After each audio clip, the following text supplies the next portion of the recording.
নমস্কার, আমার ডেলি ব্লগের আরেকটি ব্লগে আপনাদের সবাইকে স্বাগত জানাই। আর সবাইকে জানাই শুভ সকাল, গুড মর্নিং।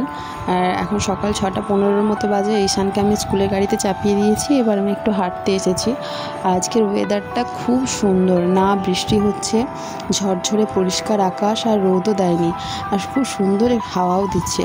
আর চারিদিকটা ফাঁকা, না কোনো গাড়ির আওয়াজ শুনতে পাই সকালবেলা। আর চারিদিকটা সবুজ লাগছে, ভীষণ সুন্দর ওয়েদার, ভীষণ সুন্দর। রাস্তাটা ফাঁকা বলে সুন্দর লাগছে।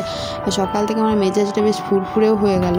আর যা সকাল ভালো হয় তার মানে দিনটাও কেমন যাবে সেটা এখান থেকেই আশা করা যায়। আশা করি সারাদিন ভালো যাবে।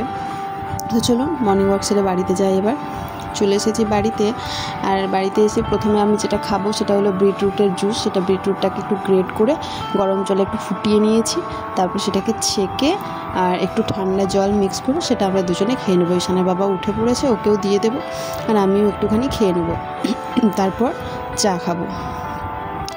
আর এখানে চাটা কিছুক্ষণ আমি জলের মধ্যে ভিজিয়ে রাখি, আর ভিজিয়ে রাখার পর চা পাতাটা একটু ফুটিয়ে নিয়ে বিনা চিনিতে আমরা দুজনে খাই। আমি সচরাচর চা খাই না, কিন্তু যেদিন ইচ্ছে করে অল্প একটুখানি খেলাম।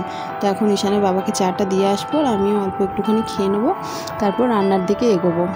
আর রান্নাটা কমপ্লিট করে তারপর পুজো করবো আজকে, কারণ কালকে তো চন্দ্রগ্রহণ ছিল। তো আজকে মাথায় স্নান করবো আগে, তারপর ঠাকুর ঘরে যাব। তো আজকে সকালে জলখাবার হয়ে গেছে, রুটি তরকারি আলাদা, আর সেটার আর ভিডিও করার সময় পাইনি। তো এখন দুপুরে রান্না করছি, বাঁধাকপির সবজি করব দুপুরের জন্য। আর এদিকে ওল কেটে রেখেছি, ওলের টক বানাবো। তো মাছের সাবস্টিটিউশন হিসেবে ওল খুব ভালো যায় আমার মনে হয়। তো যেমন মাছের টক বানানো হয় তেঁতুল দিয়ে, মশলা দিয়ে, তো ওলটাও আমি প্রথমে সেদ্ধ করে জল ঝরিয়ে রেখেছি, আর এদিকে তেঁতুলের পাল্পটাকেও করে রেখেছি। তারপর আমি গ্রেভি বানিয়ে ওলের বেশ টক বানাবো।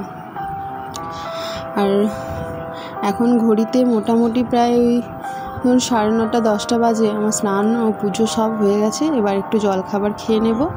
তো জলখাবার আজ আমার ছিল রুটি, মিষ্টি আর একটুখানি আলু মাখা। তো আজ আমি এই দিয়ে জলখাবারটা খেয়ে নেব। তো আজকের মতো এই ভিডিওটা এই পর্যন্তই। আবার আসবো পরের ভিডিও নিয়ে।